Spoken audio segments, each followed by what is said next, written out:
আসসালামু আলাইকুম। সুখী ডেইলি অ্যাক্টিভিটি থেকে আমি সুখী বলছি। কেমন আছেন আপনারা সবাই? আশা করছি দেশ এবং দেশের বাহিরে, কাছে এবং দূরে যে যেখানে আছেন আলহামদুলিল্লাহ ভালো আছেন। আমরাও আলহামদুলিল্লাহ ভালো আছি।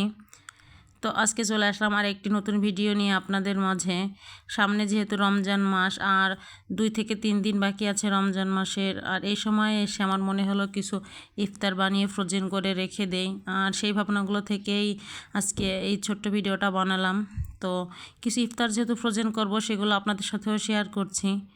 আর এখানে আমি ফার্স্টে বানিয়ে নিচ্ছি আলু দিয়ে ফ্রেঞ্চ ফ্রাই।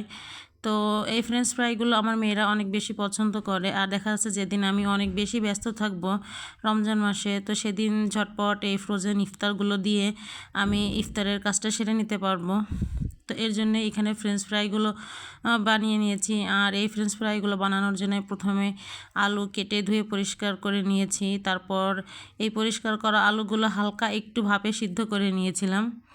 তো এরপরে এগুলোতে একে একে কর্নফ্লাওয়ার, লবণ, শুকনো মরিচের গুঁড়ি আর কালো গোলমরিচ দিয়ে মেখে নিয়েছি। আর তারপরে এগুলো তেলে ভেজে নিচ্ছি।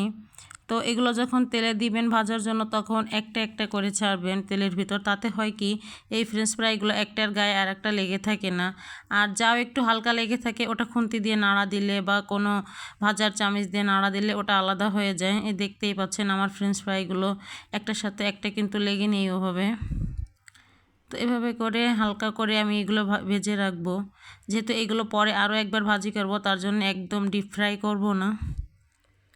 তো এই তো আমার ফ্রেঞ্চ ফ্রাইগুলো প্রায় ভাজা হয়ে গিয়েছে, আর এগুলো এখন তুলে নিচ্ছি। তো দেখতেই পাচ্ছেন এগুলো কিন্তু একটার গায়ে আর একটা লেগে নেই ওভাবে। তো আলহামদুলিল্লাহ এগুলো অনেক বেশি ভালো হয়েছে, আর আমার মেয়েরাও এই ফ্রেঞ্চ ফ্রাইটা বেশ পছন্দ করে থাকে। এরপরে চলে যাচ্ছি নাগেটস বানাতে। আর এই নাগেটসটা শুধু ইফতার আইটেম হিসেবে না, আমার ঘরের সবাই এমনিতেও অনেক বেশি পছন্দ করে। দেখা যাচ্ছে বিকেলে চায়ের সাথে নাগেটস ভেজে দিলে ওরা খুব খুশি হয়। আর এই নাগেটসটা আমি বাচ্চাদের টিফিনেও দিয়ে থাকি মাঝে মাঝে। আর এখানে নাগেটস বানানোর জন্য আমি ফার্স্টে নিয়ে নিয়েছি মুরগির বুকের মাংস কিমা করে, আর পাউরুটি গুঁড়ো করে নিয়েছি। আর এর মধ্যে এখন দিয়ে দিচ্ছি একে একে শুকনো মরিচের গুঁড়ো, গোলমরিচের গুঁড়া, আদা বাটা, রসুন বাটা, জিরের গুঁড়ো, আর এগুলো দিয়ে এটা খুব ভালোভাবে এরপর মেখে নেব। আর এটা এমনভাবে মাখতে হবে যেন কোথাও লাঞ্চ না থাকে, আর এই মশলাগুলো পুরোপুরি বুকের মাংসের সাথে মিশে যায়। এই নাগেটস তৈরি করার সময় এই কিমার ভিতর আপনারা অবশ্যই 2 চামচ সয়া সস এবং 1/2 চামচ ভিনেগার দিয়ে নেবেন। এতে করে মুরগির যে একটা গন্ধ থাকে ওটা থাকবে না। তো আমি ভালোভাবে মেখে নিয়ে এটা কাটার জন্য চলে যাব। আর এই কাটাকাটির কাজে আমাকে আমার বড় মেয়ে হেল্প করবে, ও খুব ভালোভাবে এগুলো বানাতে পারে। তো আমি যখন এগুলো রেডি করে দেই, ওই দেখা যাচ্ছে এগুলো কেটে তারপর কোট করে রেখে দেয়। এতে আমার অনেক বেশি সাহায্য হয়। আর মেয়েরা তো একটু বড় হলে মায়ের সাথে ঘরের কাজে সাহায্য করে, এটাই স্বাভাবিক। যাই হোক, এই তো আমার মেয়ে এগুলো এখন কোট করে রাখছে এক একটা করে। আর এই নাগেটসগুলো বানানো হয়ে গেলে দেখতে অনেক বেশি সুন্দর লাগে। তো এখানে 2টো ডিম নিয়ে আমি এর ভিতরে একটু গোলমরিচ, একটু লবণ দিয়ে এগুলো ফেটিয়ে নিয়েছি। আর এই নাগেটসটা এখন ডিমের মধ্যে দিয়ে চুবিয়ে পরে ব্রেড ক্রামে কোট করে রাখছে। এই তো আলহামদুলিল্লাহ খুব সুন্দর লাগছে দেখতে নাগেটসগুলো।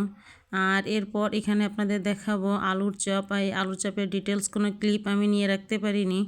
তো এখানে আলু সিদ্ধ করে নিয়েছিলাম, আর তার ভিতরে দিয়েছিলাম মুরগির মাংস ভাজি করে রেখেছিলাম, বুকের যে হাড় ছাড়া মাংস আছে ওটা। আর ওগুলো দিয়ে এগুলোকেও আমি ডিমের মধ্যে চুবিয়ে তারপর ব্রেড ক্রাম দিয়ে কোট করে নিয়েছিলাম খুব সুন্দরভাবে। আর এরপর এই সবগুলোই ফ্রিজে রেখে দিয়েছিলাম আপনার 2 ঘন্টার জন্য। এরপর যখন এগুলো একটু ঠান্ডা হয়েছে তখন এগুলো বের করে একটা একটা করে পটে রেখে দেব।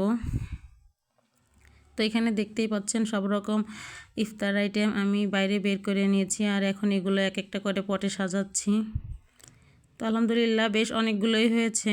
দেখা যাচ্ছে যেদিন অনেক বেশি ব্যস্ত থাকবো সেদিন ঝটপট এগুলো দিয়ে আমরা আমাদের ইফতার সেরে নেব। তো ভিডিওর এই পর্যায়ে এসে বলছি, যদি আমার ভিডিও আপনাদের কারোর কাছে ভালো লাগে থাকে তাহলে লাইক, কমেন্ট, শেয়ার করে পাশে থাকবেন। ফেসবুক থেকে দেখলে একটি ফলো দিয়ে রাখবেন, আর যদি আপনি ইউটিউব থেকে দেখেন তাহলে সাবস্ক্রাইব করে রাখবেন। তো তো এই তো আমাদের সবগুলো ইফতার খুব সুন্দরভাবে গোছানো হয়ে গিয়েছে। সামনে আরও কিছু বানাবো, আর যা বানাবো তা ইনশাল্লাহ আপনাদের সাথে শেয়ার করার চেষ্টা করব। সামনে দেখা যাচ্ছে কিছু রোল বানাবো, পেঁয়াজু মিক্সড তৈরি করব, সেগুলো আপনাদের সাথে শেয়ার করব। তো আজকের মতো এখানেই বিদায় নিচ্ছি। আল্লাহ হাফেজ।